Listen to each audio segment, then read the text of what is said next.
PPT itu harus besar. Satu slide maksimum 8 baris. Dan 8 baris itu bukan kalimat. Ya. Sekali lagi saya katakan bukan kalimat. Nah, ini contohnya bukan kalimat. Ini saya menceritakan latar belakang bahasa yang ada di Indonesia, ya. Jadi apa yang saya tuliskan di sini ini hanya poin-poin penting saja. Ya. Tujuan kita menuliskan poin-poin di sini adalah untuk pengingat apa yang harus kita jelaskan. Ya, yang harus kita jelaskan. Poin-poinnya saja, bukan kalimat. Ya. Tapi sekali waktu boleh kita menggunakan kalimat, ya. Bisa menggunakan kalimat. Contoh yang kalimat ini seperti ini kalimat ini ya.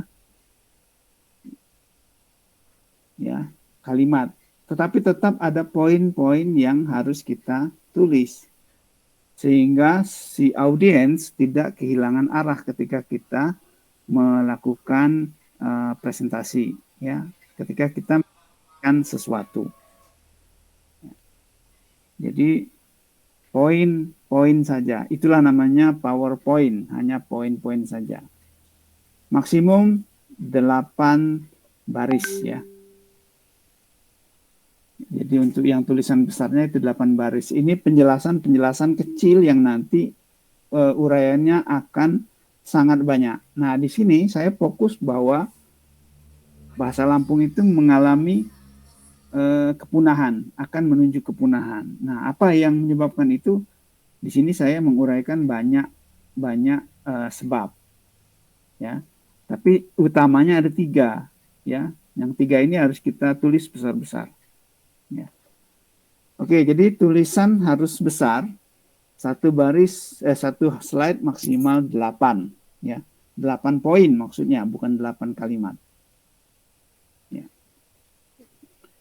Itu yang pertama ya aturannya. Aturan yang kedua, perbanyak penggunaan ilustrasi visual, ya. Ya, seperti ini. Ini adalah ilustrasi visual. Ya, kita bisa bercerita banyak di sini. Hanya dengan satu slide ini, ya. Jadi banyak informasi visual, ya, ini visual, ya. Ini teks ya, dan besar.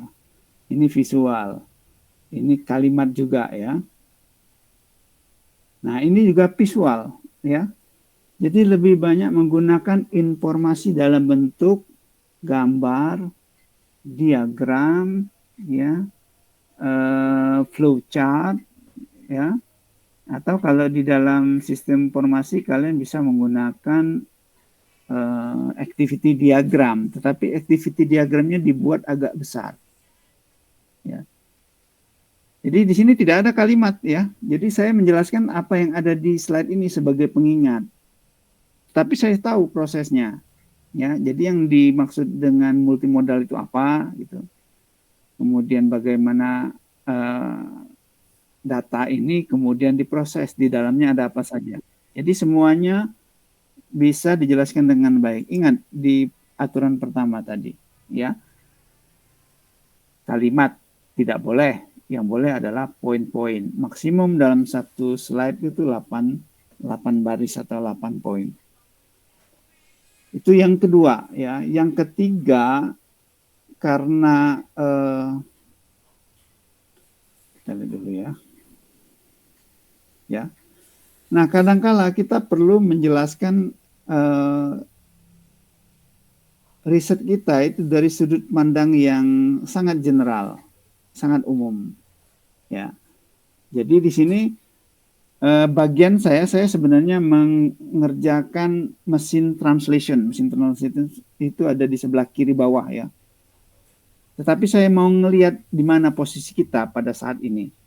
Nah, itu perlu kita menjelaskan segala sesuatunya itu dari ruang lingkup yang general dulu, kemudian baru spesifik ya. Jadi itu yang ketiga. Kalau bisa Anda harus mengungkapkan penjelasan yang general, baru kemudian merujuk kepada penjelasan yang terkait dengan riset Anda. Jadi ada 3. Mungkin harus dituliskan ya supaya jangan lupa nanti. Oke ya, jadi kemudian yang keempat, yang pertama tadi tulisan itu harus tidak boleh lebih dari 8 poin, bukan kalimat. Kedua, visual ya. Ketiga, harus menceritakan, menjelaskan atau menguraikan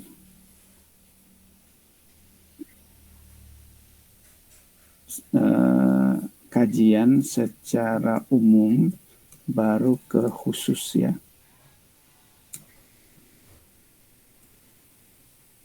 Kemudian yang keempat ya, kita lihat kembali bahwa satu slide itu biasanya dijelaskan hanya 2 menit. Ya. Jadi ukurannya satu slide itu biasanya dijelaskan maksimal selama 2 menit. Jadi atur penjelasan Anda supaya tidak terlalu lama di dalam satu slide atau tidak terlalu sebentar di dalam satu slide. Kira-kira antara 1 hingga 2 menit. Sehingga kalau kalian punya waktu 15 menit, berarti kalian punya slide sejumlah 8 slide ya, 8 slide untuk yang penjelasannya saja. Kira-kira seperti itu. Ya, jadi dibagi 2. Kalau 15 menit berarti dibagi 2, 7,5 berarti 8 slide ya. Kalau kita punya waktu 20 menit itu 10 slide. Jadi dengan ketentuan ini maaf, kalian harus mengatur slide Anda supaya bisa menjelaskan semua yang ingin kalian jelaskan dalam waktu yang cukup singkat. Jadi yang tidak perlu itu berarti tidak perlu dicantumkan ya. Tidak perlu dicantumkan, sehingga yang penting-penting saja yang harus dicantumkan. Ya, jadi ini yang umum ke khusus ya, jadi visual. Kemudian coba kita lihat lagi slide ini berikutnya. Nah, proses ya. Tadi kita sudah menjelaskan secara umum. Ya, secara umum kemudian baru masuk ke kajian kita. Nah, ketika kita sudah sampai ke kajian kita harus jelaskan lagi prosesnya secara detail. Dan di mana posisi kita pada saat mengerjakan penelitian. Nah, ini contohnya ya. Yang di dalam tanda garis putus-putus ini adalah pemrosesan bahasa alami. Jadi mekanisme atau framework di dalam pemrosesan bahasa alami. Ya. Nah, saya berbicara di depan forum kemarin mengatakan bahwa yang saya lakukan di dalam penelitian saya adalah mengikuti proses dari teks awal sebelah kiri hingga ke yang sebelah kanan. Sebelah kanan itu berarti translation-nya. Ya. Jadi ini adalah contoh dari suatu mekanisme untuk mesin translation. Tetapi saya menggunakan direct machine translation. Untuk itulah saya memotong framework ini tidak melalui post tag dan NER, tetapi langsung dari stemming ke teks. Jadi yang saya lakukan di sini adalah proses yang panahnya warna hitam. Jadi spesifik ya. Jadi menjelaskan segala sesuatunya dengan spesifik. Dan dengan visual. Ya, visual. Oke. Nah, ini langsung thank you ya. Thank you. Jadi semua ya dapat dijelaskan dengan ini. Jadi ini contoh-contoh dari slide yang bagus ya, yang tidak terlalu penuh dengan teks, tapi diselingi juga dengan gambar. Ya, ini contohnya. Ya, ini ada yang bahasa, ada orang Lampung nggak di sini ya? Jadi di sini mesin translation yang kami gunakan, ya, kami inputkan teks dalam bahasa Lampung, kemudian mesinnya itu melakukan proses translation. Ya, proses translationnya adalah seperti ini. Kalimat aslinya adalah nya mak mepoh kawai diwai, ya. Dari mesin yang kami buat, ya, program di dalamnya mengartikan bahwa saya tidak mencuci baju di air. Nah, jelas ini ada yang salah ya. Salah. Dan untuk proses perhitungannya kami menggunakan blue ya, blue. Bukan blue ya, blue biru ya. Blue ya. Bilingual evaluation under study. Akurasinya hanya 82,3%. Ya. Jadi kalau kita penelitian. Nah, sekarang bagaimana kalau kalian di proposal? Jadi belum ada hasil penelitiannya ya.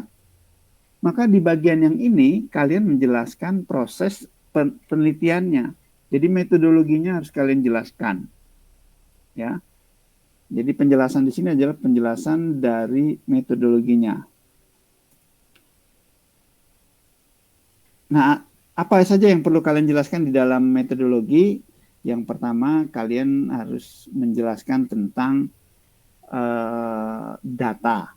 Jadi tidak usah lagi kalau dari sisi saya ya, tidak perlu lagi kalian menyebutkan waktu, tempat ya.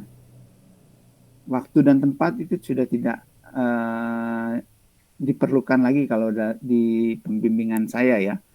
Tetapi kalau masih mau dibuat juga tidak apa-apa karena terkait dengan tempat yaitu lab.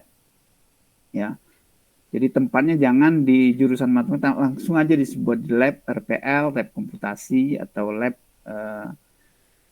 cluster Tesla misalnya ya. Jadi tidak usah disebutkan. Tetapi yang penting disebutkan di sini adalah data. Jadi jangan pakai bahan ya. Kita bukan jurusan biologi, bukan jurusan kimia. Karena beberapa yang saya baca dari skripsi yang ditulis kakak tingkat kalian, mereka menyebutkannya alat dan bahan. Kita tidak menggunakan istilah alat dan bahan ya, tapi kita gunakan dataset ya misalnya. Atau kita menggunakan infrastruktur pendukung. Jadi biar agak keren dikit ya, jangan menggunakan alat dan bahan.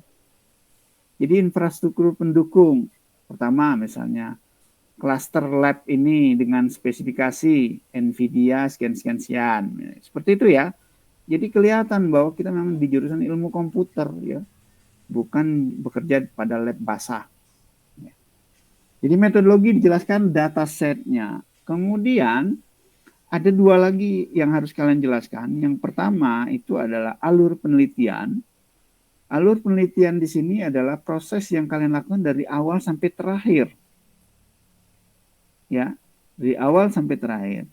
Kemudian di bagian berikutnya, di bagian kedua, tadi bagian ketiga ya. Jadi bagian pertama dataset, bagian kedua adalah alur penelitian, bagian ketiga adalah metode. Ya, jadi metodologi penelitian itu isinya itu ya, dataset, kemudian kalau memang mau disebutkan yang pertama infrastruktur penelitian ya, infrastruktur pendukung, dataset, alur penelitian, proses yang dijelaskan itu dari awal sampai terakhir. Kemudian di dalam proses penelitian, alur penelitian itu, kalian nanti akan menggunakan metode. Nah, metode inilah yang dijelaskan di dalam bab 3. Mau yang seperti apa metodenya kalian jelaskan. Tetapi ingat, metode ini bukan metode yang normatif, tapi metode yang sudah dimodifikasi sesuai dengan kondisi yang penelitian yang akan kita lakukan. Ya. Jadi metode. Contoh, ya. Saya misalnya penelitian aksara Lampung. Saya menyebutkan infrastruktur pendukungnya adalah lab komputasi dasar. dengan spesifikasi perangkat ya, prosesor Intel i7 misalnya ya, RAM sekian, kemudian dengan kartu grafik apa gitu ya, karena ini perlu ketika memproses image kita perlu grafik card-nya ya, spesifikasi grafik card-nya itu disebut ya. Kemudian proses penelitian menggunakan lab selama kurun waktu sekian-sekian. Jadi kita tidak perlu menyebutkannya waktu dan tempat, alat dan bahan, tapi kita langsung saja menyebutkan infrastruktur pendukung, kemudian di dalamnya sudah ada penjelasan waktunya. Kemudian yang datasetnya dijelaskan ya. Dataset yang saya gunakan adalah dataset Aksara Lampung yang dapat di-download pada link berikut ini. Data ini terdiri dari, jelaskan sedikit mengenai datasetnya. Dataset terdiri dari 32.140 image ya. Terdiri dari 18 kelas ya. Dan tiap kelas itu tidak berimbang karena ada beberapa dataset, ada beberapa kelas yang kurang dari 1%, namun ada beberapa kelas yang berkisar antara 20 hingga 25%. Jadi dijelaskan, jangan cuma datasetnya bisa di-download dari ini, ada sekian banyak, udah. Artinya nggak ada kreativitas. Jadi tetap dijelaskan apa yang kira-kira bagus diungkapkan di situ. Jadi yang berikutnya kemudian alur penelitian. Alur penelitian itu kita tinggal menyebutkan. Penelitian dalam ini adalah yang pertama kita melakukan pengumpulan data ya, atau menyiapkan data untuk diproses ya. Kemudian setelah menyiapkan data dibagi menjadi beberapa kelompok training, kelompok testing, dan kelompok validasi. Setelah itu dilakukan penelitian dengan 3 metode, misalnya pertama metode ekstraksi fitur local binary pattern, yang kedua kita menggunakan Fourier descriptor, yang ketiga kami menggunakan statistical parameter ya. 3. Kemudian setelah itu dilakukan klasifikasi dan kemudian didapat hasilnya. Hasil ini kemudian dianalisis menggunakan confusion metric ya. Kemudian baru disimpulkan. Dan terakhir membuat laporan. Jadi di dalam alur penelitian itu sebenarnya terkandung metode. Nah, nanti baru menjelaskan metodenya yang 3 tadi ya. Misalnya local binary pattern. Local binary pattern itu apa? Bagaimana cara mengekstraknya? Kalau ya image gambarnya seperti ini dan seperti ini, kemudian diekstrak sehingga didapatkan vektor fitur ya. Vektor ya, didapatkan ciri dalam bentuk vektor ya yang berdimensi sekian ya. Nah, begitu. Kemudian untuk yang Fourier descriptor. Fourier descriptor itu menggunakan informasi image ya, nilai image yang dimasukkan ke dalam proses Fourier ya. Dan dari Fourier itu akan menghasilkan angka-angka ya, terdiri dari bagian real dan bagian imajiner. Kemudian dari bagian imajiner dan real ini dijadikan fitur untuk mengklasifikasi aksara. Kemudian yang ketiga menggunakan parameter statistik. Di sini kami menggunakan jumlah piksel berwarna hitam sebagai input untuk proses klasifikasi. Karena kami menggunakan gambar berukuran 20 kali 20 piksel, maka kami memiliki 400 titik piksel yang bernilai 0 dan 1, di mana 0 adalah warna hitam dan 1 adalah warna putih. Ya. Jadi bedakan antara alur penelitian dan metode yang digunakan di dalam penelitian. Ya. Jadi baru bisa kalian bercerita banyak ya. Kemudian kita lihat lagi yang berikutnya apa. Ya, jadi ini kalau nanti di dalam seminar hasilnya ya, sudah dapat hasil, jelaskan hasilnya seperti apa, jelaskan juga kelemahannya, ya. dan analisis kelemahannya. Ini adalah contoh kelemahan yang dianalisis. Yang pertama, jadi ada di sini ada tiga kelemahan ya, menggunakan direct machine translation. Translasi ya, proses translate dengan mesin secara langsung direct, itu ada 3 persoalan di sini. Ya, persoalannya ini hanya di bahasa Lampung saja ya. Ini yang kami hadapi kemarin, bahwa ternyata kita sering menemukan hasil translate yang OOV ya, out of vocabulary. Berarti kata-kata yang ditranslate itu tidak ada di dalam list kata yang pada diksenarinya ya. Karena apa? Karena dictionary kita ukurannya kecil. Nah, ukuran kecil itu berapa? Itu harus dilihat juga nanti. Ya, ternyata ukuran kamus itu yang baik itu sekitar 1 juta ke atas, 1 atau 1,2 juta. Itu baru agak bagus. Baru agak bagus ya. Belum bagus ya. Kalau mau bagus pakai dataset yang bahasanya sudah mapan seperti bahasa Inggris. Google itu punya dictionary size-nya itu miliar ya, bukan lagi juta, miliar. Ya, sehingga kalau kalian ketik di Google itu selalu ada saran kata berikutnya sekaligus kalimat di bawahnya, kalimat lagi kan. Jadi lebih banyak ya. Itu karena dictionary size-nya sangat besar. Jadi ini tiga kelemahan. Jadi di analisis kelemahannya, kemudian dari kelemahan itu kita berikan solusi. Ya. Nah, solusi yang alternatif ini itulah yang akan jadi saran dalam seminar hasil nanti ya di bab 5.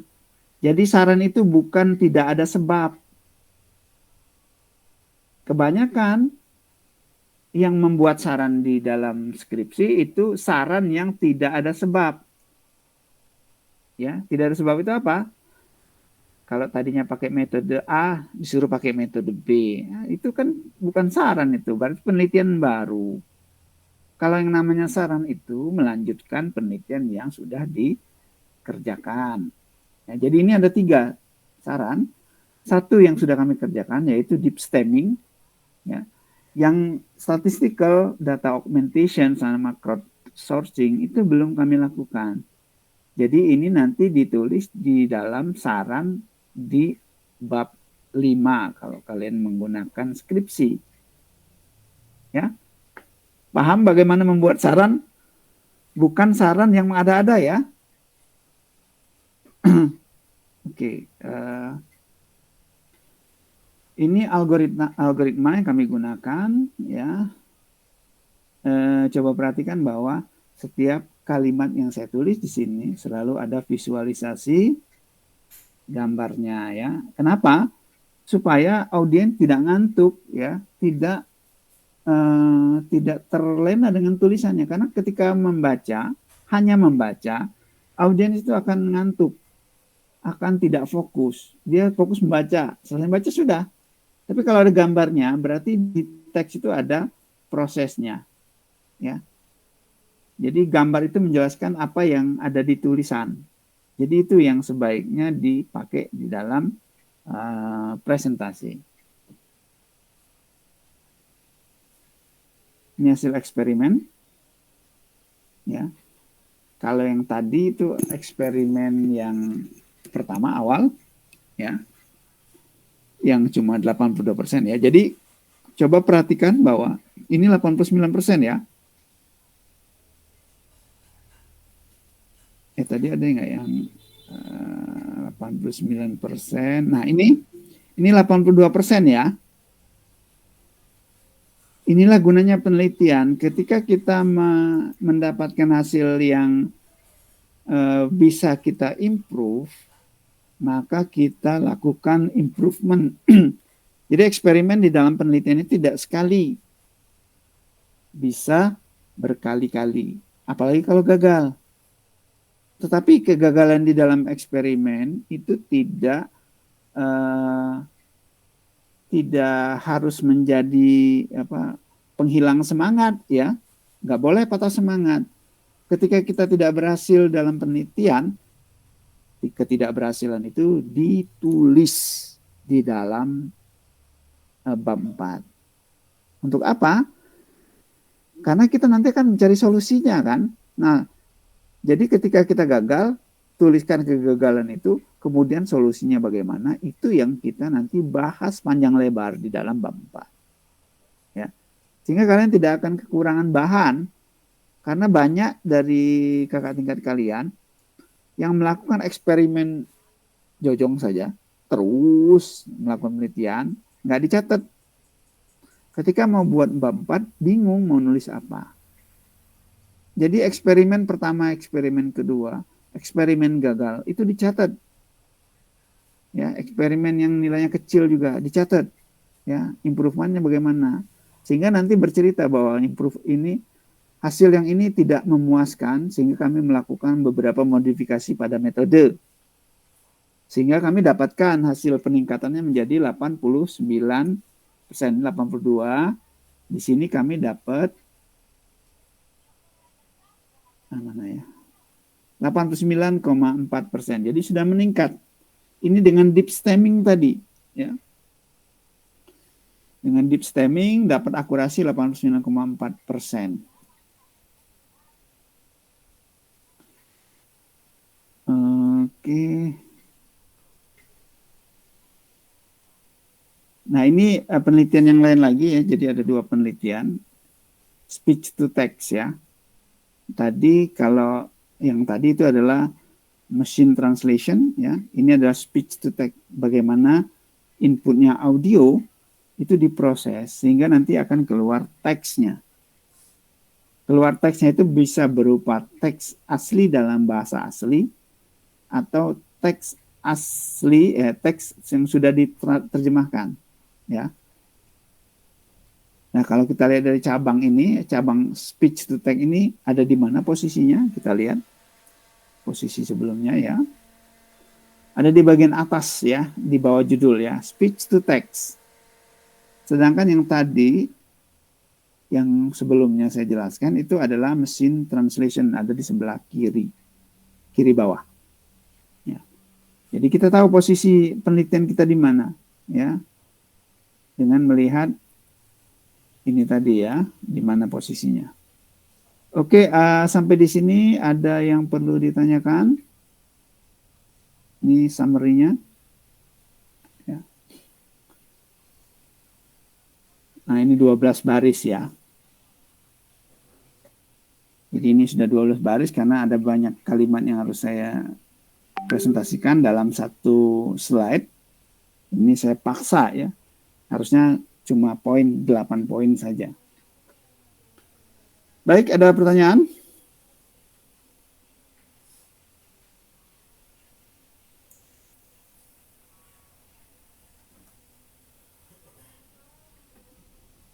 Kalau tidak ada pertanyaan, kita absen dulu.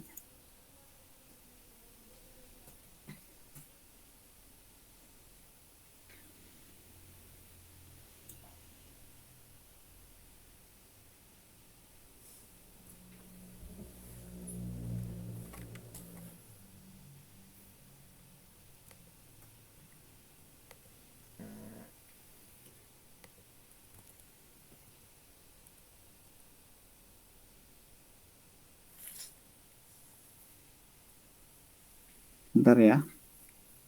Masuknya agak susah ini ya.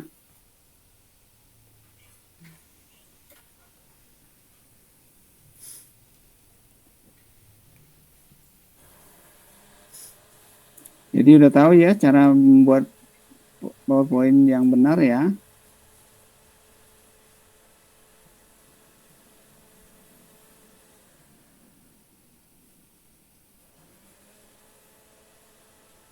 Belum berhasil juga masuk ini.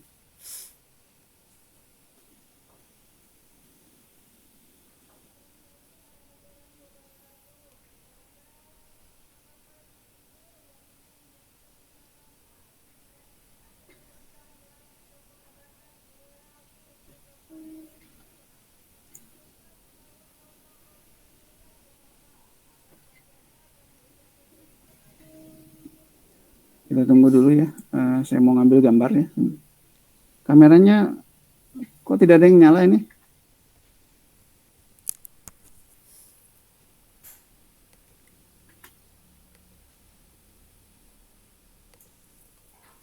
Silakan kameranya dinyalakan.